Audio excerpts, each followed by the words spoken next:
Salvete viatores, and welcome back to Let's Translate Phaedrus Fables. This is where I am translating through a selection of Phaedrus Fables from the original Latin into English. Not to poetry, as I probably should if I was like a professional translator, because the original Latin is poetry. It is in iambic hexameter verse. But I am not, and I'm terrible with poetry, and scanning Latin verse, so I'm not going to. It's just going to be regular prose. And this time, there's going to be a bit of a battle. So, let's get into it. Pugna murium et mustellarum. The battle of the mice and the weasels. Cum victi mures mustellarum exercitu. So, cum it could be either a preposition, meaning with, or it could be a conjunction, meaning when. The preposition only takes the ablative. So, typically, the word going with the preposition typically is right after the preposition. Not always, because Latin likes to play with its word order, but here, exercitu is the only ablative, and I would not say it's really working with cum. So, when... Oh, cum also typically works with the subjunctive mood for the verbs. Not always, again, but usually. So, fugarent and trepidarent, those are subjunctive verbs in this sentence. You can tell, at least they're imperfect subjunctive, imperfect as the tense, with the are or ere in there. Essentially, it's just the infinitive form of the verb plus one of the regular endings. So when, victi. This is either nominative plural or genitive singular from victus. Victus is the perfect passive participle from vinco. You would probably recognize this more in its most popular form. Wiki, from the famous Weni Witty Wiki. I came, I saw, I conquered.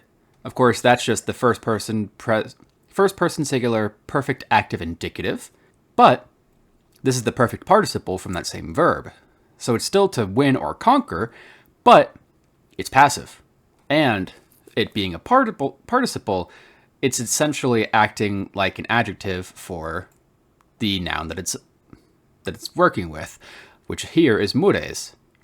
So victi just means conquered or defeated. Mures is the nominative plural form of mus. Mus is not about moose, it is about mice. Which I will say that it's very cute sounding, and mice are very cute, so I think it's a very fitting word. Very good to you, Romans. Actually, what's the etymology? Is there, what's like the origin? Proto-Italic, Proto-Indo-European maybe? Oh, moose is also mouse in Greek? Nice. Oh, and eventually it does become mouse. But I kind of like moose more. It's just a little more cute. Which also, oh no, the defeated mice. Oh, the poor mice. Mustellarum is the genitive plural form of mustella. Mustella means a weasel. So, of the weasels.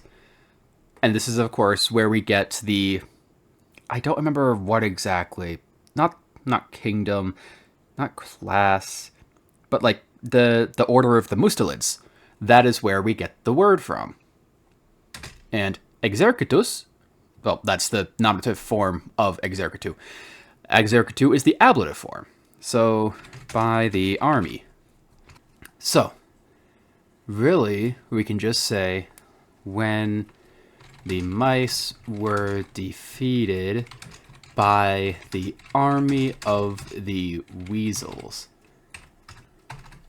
Not a period, because that's not the end of the sentence. Sometimes it really feels like perfect passive participles are just kind of just another way to say a verb. I don't completely get it. Well, I guess there is no perfect passive form of a verb.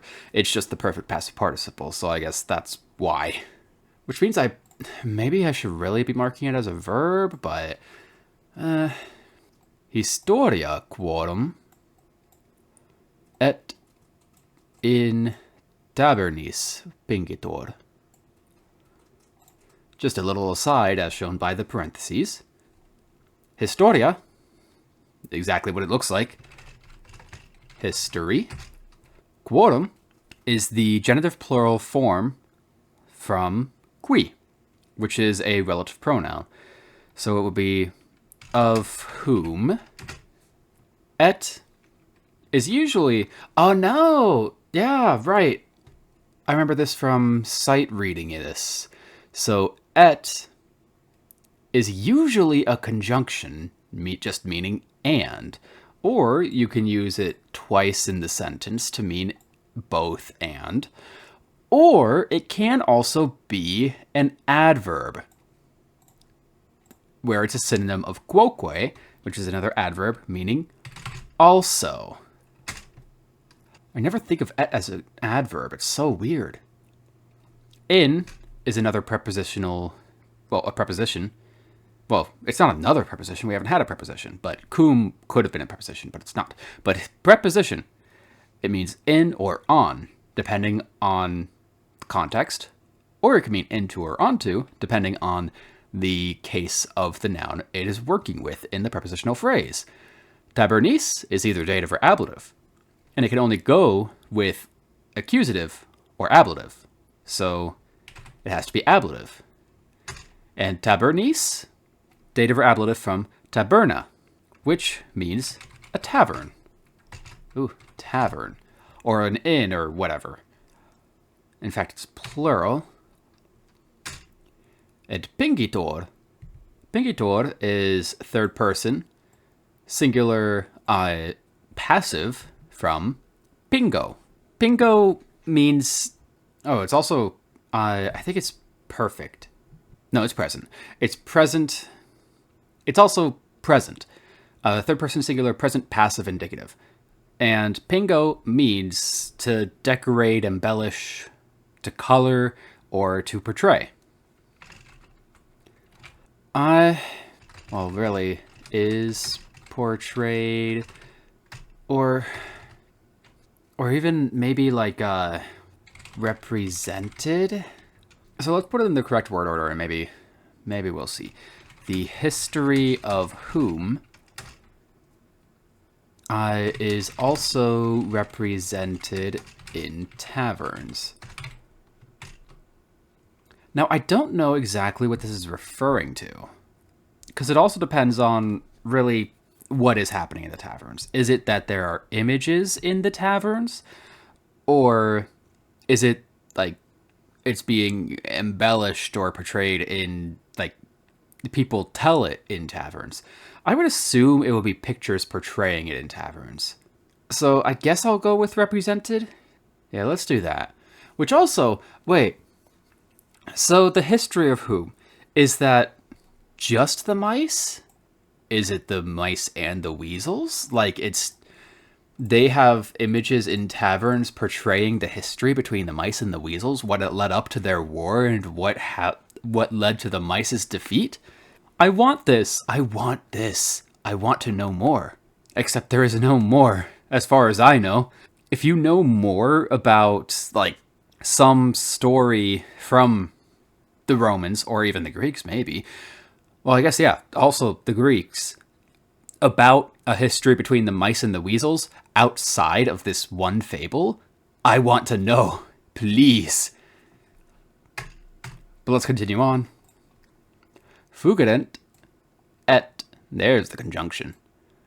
Arados circum, oh, that was a perfect circle. Trepidarent gavos. And actually, I remember, you are not the object, you are an adjective. Fugerent, third person plural, imperfect subjunctive, as I said before. And of course it's active because there's no UR at the ending. The UR is how you know it's passive, usually. So, Fuggerent is from fugo. No, not fugo, fugio. And fugio means to flee. So they were fleeing.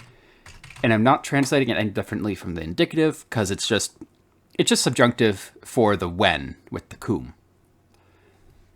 And Arados is from Arados. It is accusative plural and is an adjective meaning narrow or like, I guess, tight. Let's just do narrow. Circum is an adverb, or it could be a preposition with the accusative, which artos and cabos are. Actually, I think this is the preposition. I saw the adverb before, and I was like, I guess that works, but no, I think it's the preposition. And like I said, usually the word that the preposition is going with in the prepositional phrase comes right after the preposition, but not always. But circum as a preposition means about or around, or like all around. And that's essentially what it means as an adverb as well. But as a preposition, it can also mean through or among, to. So I'm going to say through. Trepidarent is same form as fuggerent, third person plural, imperfect active subjunctive. And it's from trepido, which means to essentially to tremble or to hurry. Like you're startled, you're anxious, you're hurrying away. So let's just say hurrying. Or I guess were hurrying. And cabos is from the noun cabos, which means a cave. Though it could also be cavum. Actually, no. Well, I guess... So cabos can be an adjective, meaning like hollowed out or cavernous. But it can also be a second declension masculine noun for a cave or a cavern. But there's also... It could also be neuter. Like there's a noun cavum, which would be second declension neuter noun. That's weird. Just all over the place with cavum. But, at the very least, caverns. They were fleeing and hurrying through circum narrow caverns. Aegre recepti, technically, tamen. No, I figured that out last time. It's an adverb. Evaserunt necem. Aegre is an adverb, meaning scarcely or painfully, narrowly. Hardly. Let's go with hardly. Receptus, another perfect passive participle from recipio. This one meaning, it could mean to take back or recapture or receive, but it can also mean to retreat or withdraw, like you're taking back yourself. So, hardly were withdrawn. Damen, I now have it in my brain as an adverb rather than I kept thinking that it was a conjunction. And it means yet. Evaserunt is the third person plural perfect active indicative from evado. Evado means to exit or evade. So, evaded. And necem is from nex. It is the accusative singular form of nex, which is a noun meaning murder or slaughter. I'm going to say slaughter. It's at least a violent death, rather than mors, which is a more peaceful death.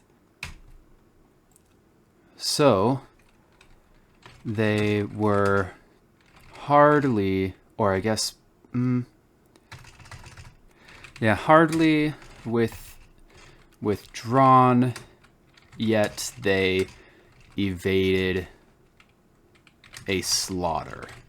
So the mice were defeated, but they just barely got out of there in time. So that at least it wasn't a massive slaughter of the mouse army. Duces eorum, qui captibus cornua suis legarant, ut conspicuum in proelio, haberent signum quod sequerentur milites. Yeah. So duces is the nominative plural form from dux.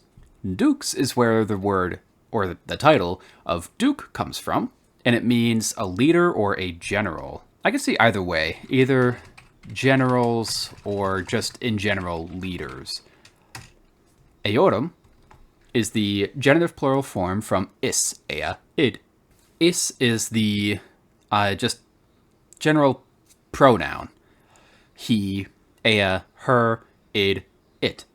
And eorum is the genitive plural form from those, so of those, and it's specifically masculine or neuter. It can't be genitive, not genitive, it can't be feminine, because that's eorum.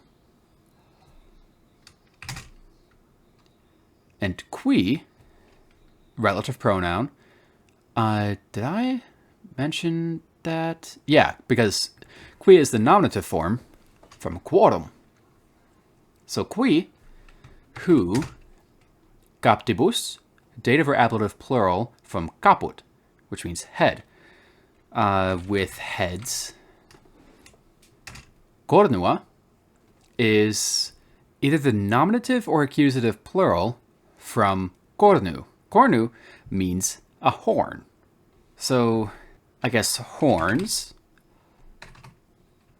Suis is, it's a dative or ablative form. It's the dative or ablative form from suus, which it's a possessive pronoun. Suus, his, sua, hers, suum, its. So, I guess theirs, since it's plural. And ligarant. Now keep in mind that this kind of looks similar to fugarent and trepidarant, but this is not the infinitive form from ligo. So it is not imperfect subjunctive. This is actually the third person plural with the nt, that makes sense. Pluperfect active indicative from ligo. And ligo means to like tie or bind. So had tied. And so let's put this into the correct order of things, make it make sense. The leaders, duces, eorum, of those,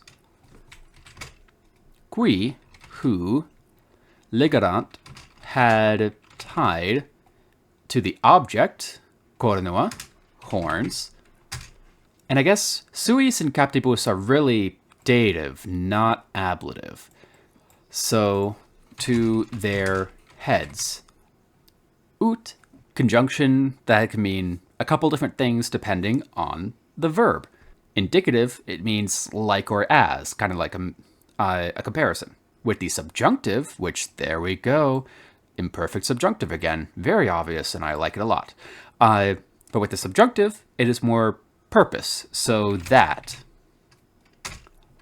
Conspicuum is an adjective that looks like what it means, to be conspicuous or visible.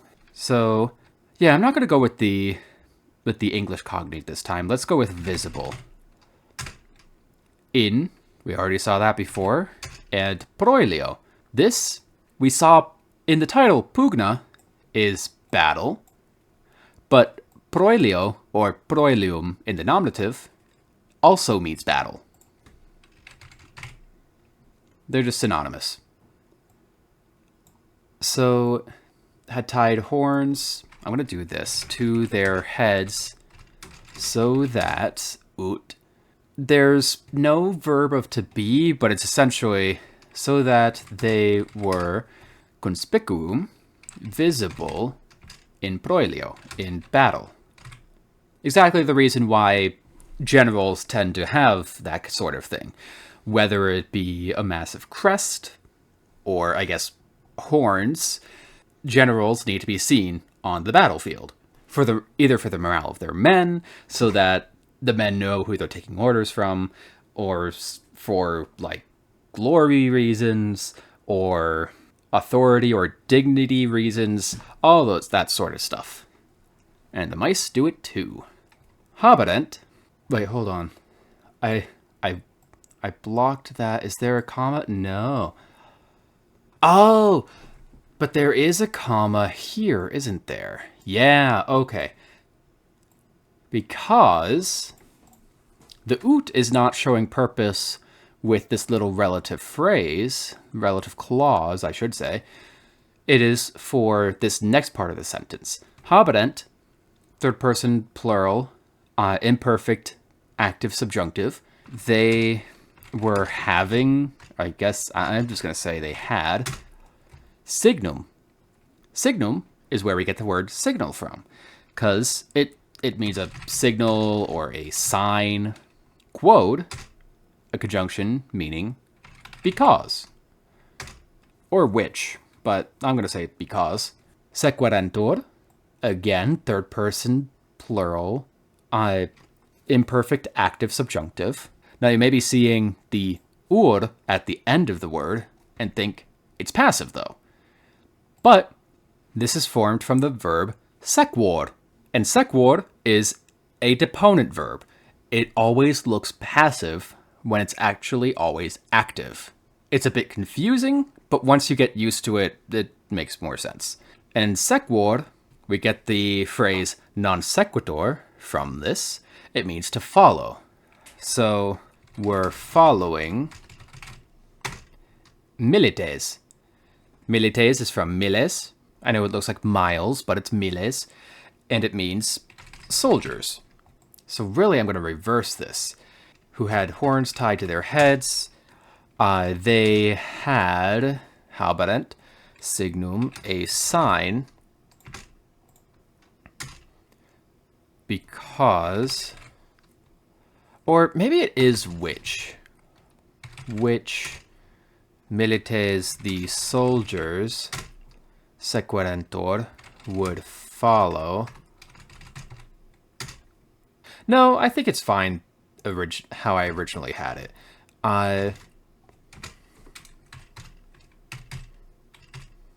So that they were visible in battle.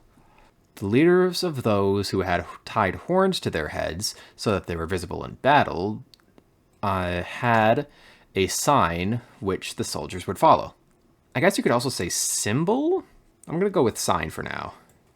At the very least, like, they had something that was very visible that the soldiers would follow. And maybe it does make more sense. I mean, that's clearly the relative clause. So then I think all of this is going together, that it's, is the oot, what is the purpose? Is it having the sign that's for them to be visible in battle? Or is it tying horns to their heads so that they're visible in battle? I'm going to keep it like this, because it's still a bit ambiguous, like how it is here. Though I lean towards the horns on their heads. And I think that's how it is here. Even though, because the relative clause is kind of, it's a dependent clause, a dependent clause, so that you can just take it out and it should work on its own. The leaders of those, so that they were visible in battle, had a sign which the soldiers would follow. So then, if I were to take, I do, okay. The purpose with oot definitely is actually going with the sign, because everything here is kind of separate from the rest of the sentence. And if you were to take away any of the other part of the sentence, like if you were to take away this part of the sentence, Well, no, it would make sense still, except not because of the relative clause. The relative clause needs something else. There's no main verb in this sentence if you take away this. The leaders of those who had tied horns to their heads so that they were visible in battle. Had what? There's no main verb. If it wasn't a relative clause, the leaders of those had tied horns to their heads so that they were visible in battle. That works, but the relative clause means that you need a main verb. This is the main verb, where the ut with the purpose is explaining the purpose of. That is it. Also, that's a comma. We're not actually done with the entire sentence, because Latin loves their long sentences. So, haesere, this is a trick one, isn't it? I remember there being a trick one. There it is, yep. That is not an infinitive. In portis suntque capti ab hostibus. So haesere is a trick, because sometimes verbs will look like the infinitive when that form of the verb will actually just be something else, whether it is second person, whether it is third person plural, perfect active, indicative, like haesere here. And haesere is from haereo, which means to stick or like to stay there, keep close to. So, stayed.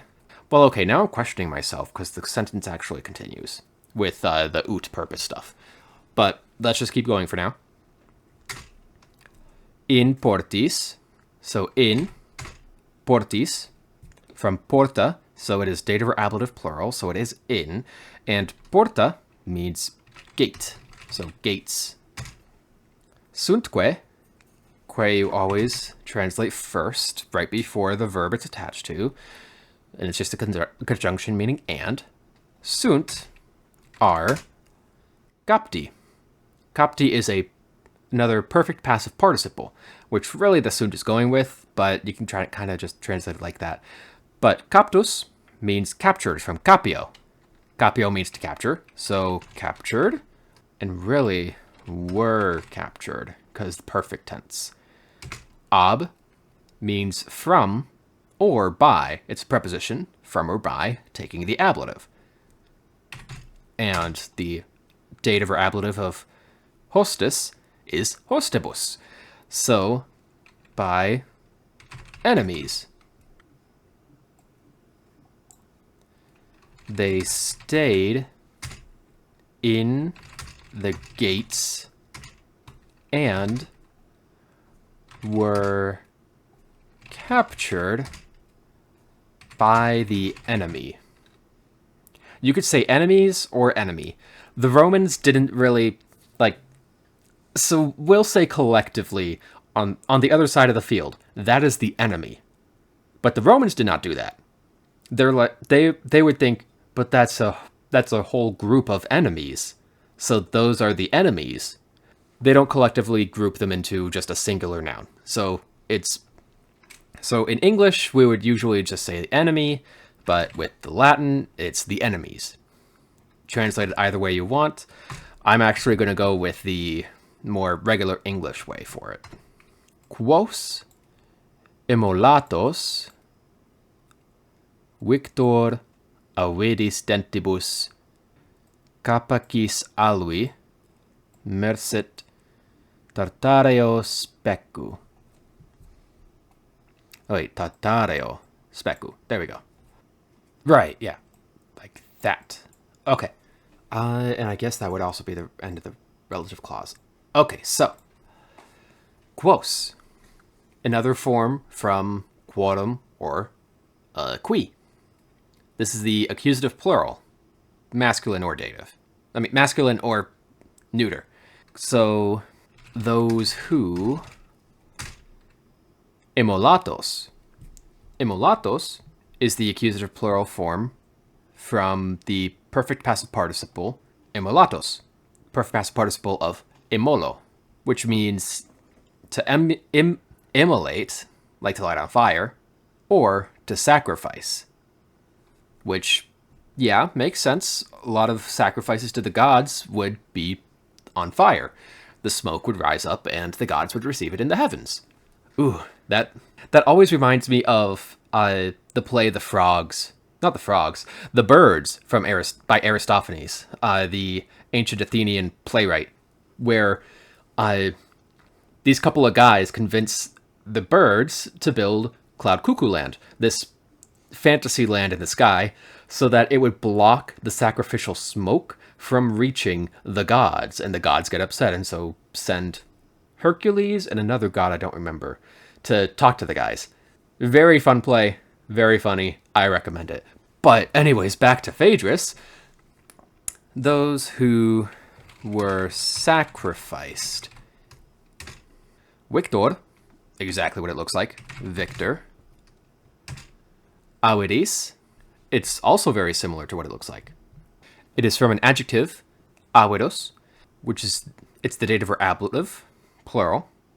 And avidos means like avid or greedy, desiring, or even, maybe in this context, hungry. I'm going to go with avid for now, though. Because dentibus, you might think dentist, because it's from dens, which means tooth. So dentibus, dative or ablative plural, teeth. Kapakis is the genitive singular from kapax, which is an adjective that means spacious or wide, large, roomy. Let's say spacious. And alwi, we've seen this one in the previous fable about the bees and the drones with the wasp as the drudge. Alwus there was a noun meaning beehive, but in a different context, it actually means belly. It's weird how sometimes different words can mean completely different things depending on the context. But actually, it's also genitive singular, but let's get through the rest of the words first. Mercit is the third-person singular perfect active indicative from mergo. And mergo means to plunge, drown, engulf, or even swallow, maybe?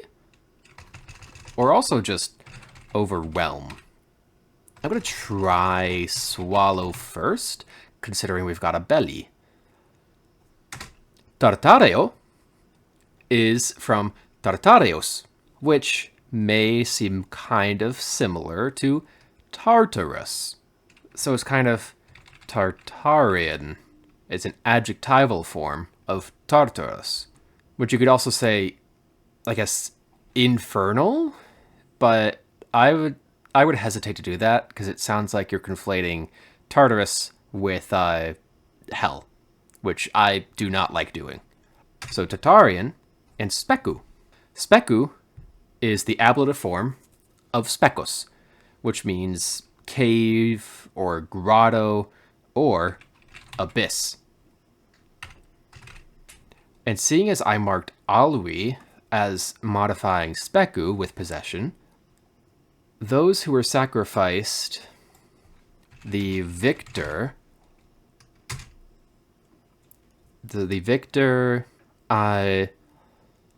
Mercit swallowed avidis dentis with avid teeth.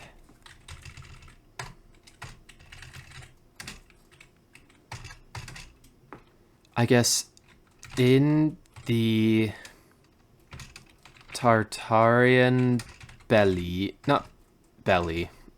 abyss of their spacious belly, I think. It's a little weird. Those who were sacrificed, the victor swallowed with avid teeth in the Tartarian abyss of their spacious belly. I think that's the best I got, really. Because it's like, so this is ablative of means. They're doing it with avid teeth. This is more like ablative of placeware, kinda?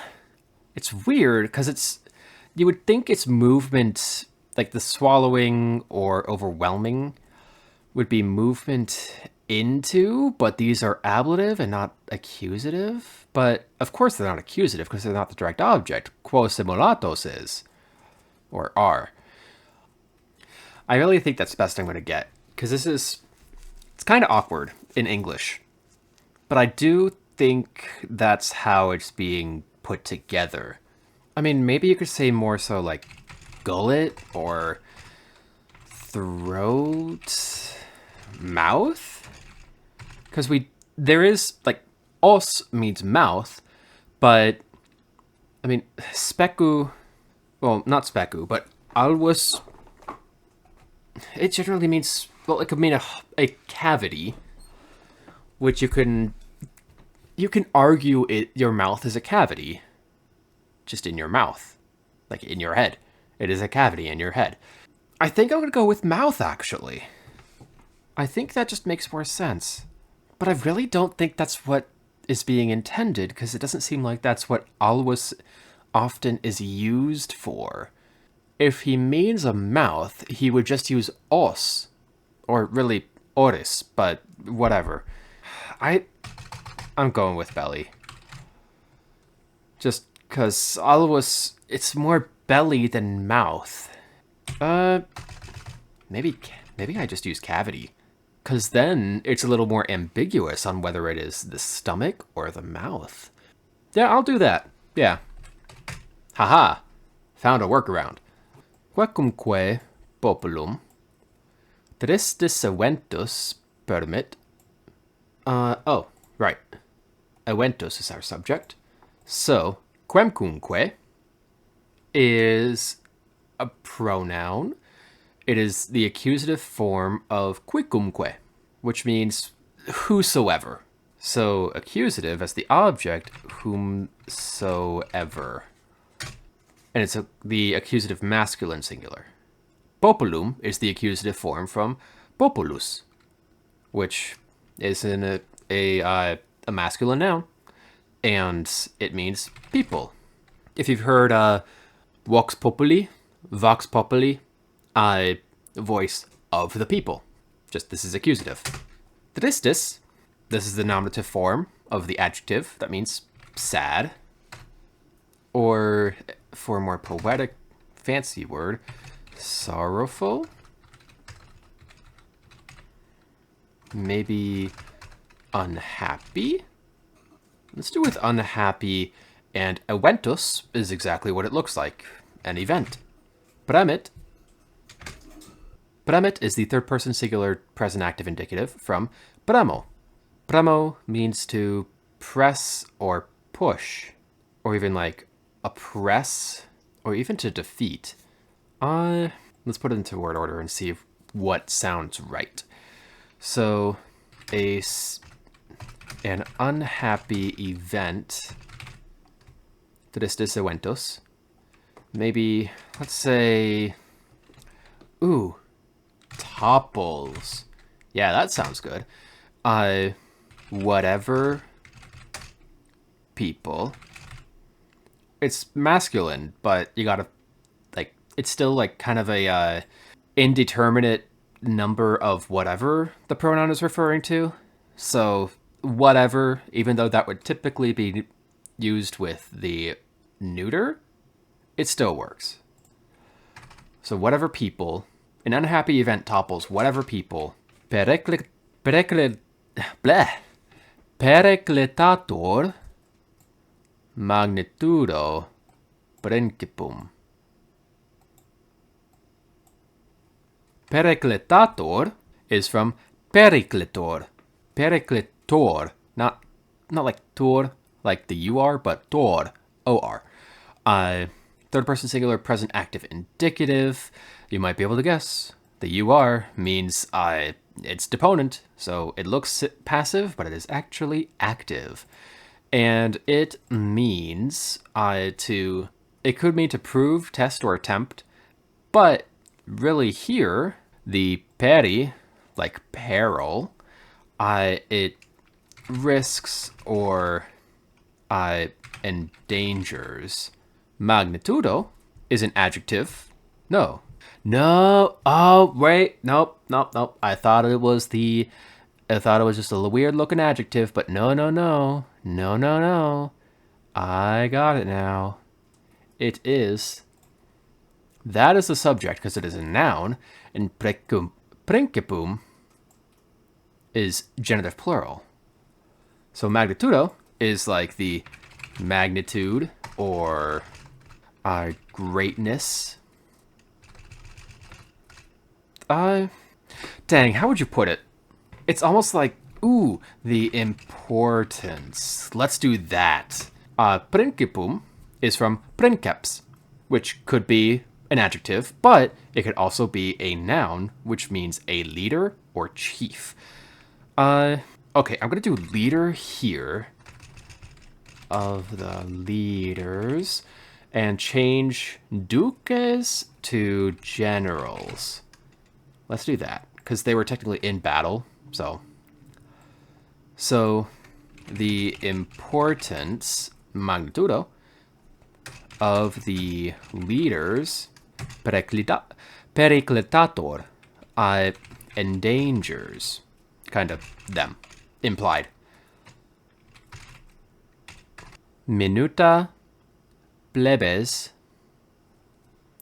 facili praesidio latet. In fact, there. Okay.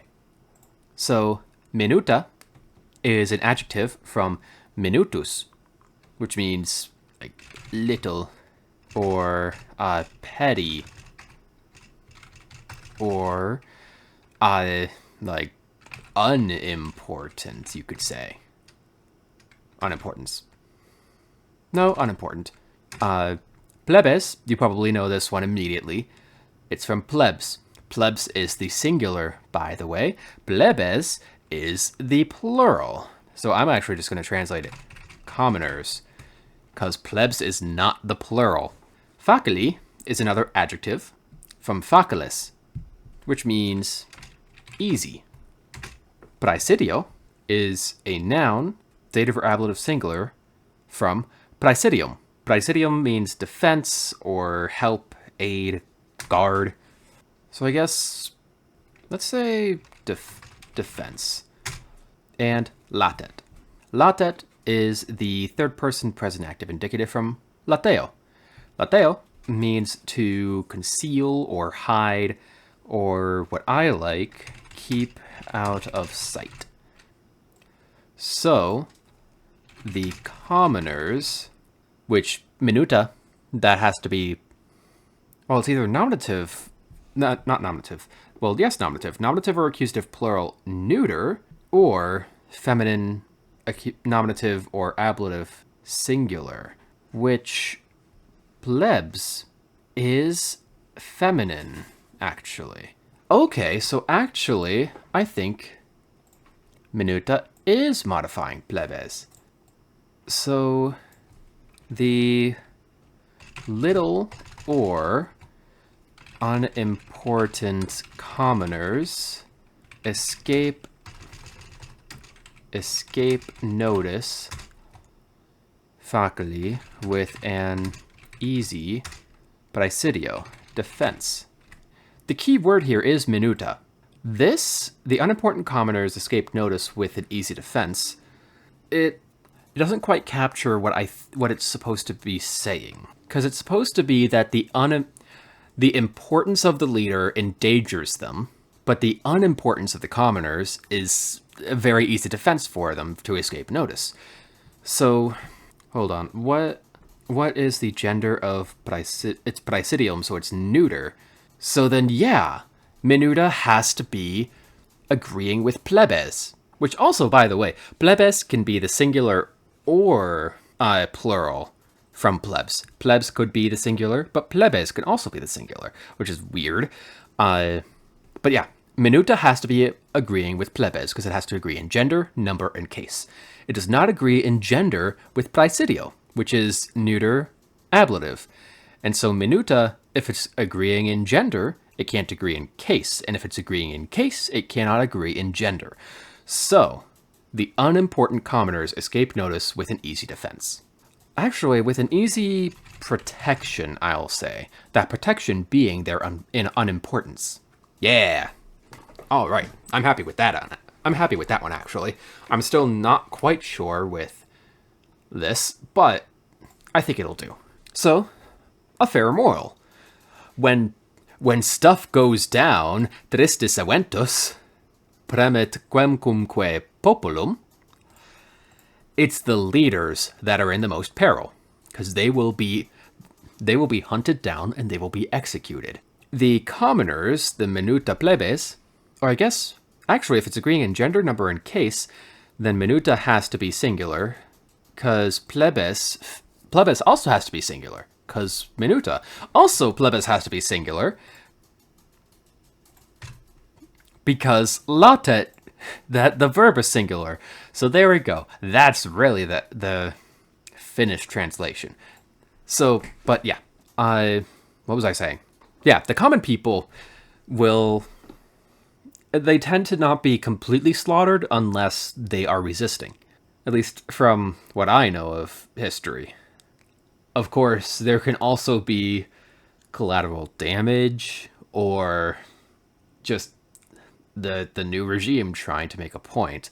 So I wouldn't say this is an end-all be-all, because the indiscriminate slaughter of just random people does happen. But as a rule of thumb, the leaders being in the most peril makes sense. It also makes sense in light of current events right now in the United States. This is being recorded 2025, September. So certain shootings and murders have been happening lately of certain important and, I thought, unimportant people. And things have been made a big deal. But it's the people who stick their necks out with their importance or being conspicuous or visible. Those are the ones that put themselves in the most danger, which are typically the leaders. So, yeah, that's probably why those kinds of people are the ones that may get executed after a war or a rebellion, or in times of great conflict, let's say. But enough about current events. Let's do a reading of the Latin and a reading of the English before ending off this video.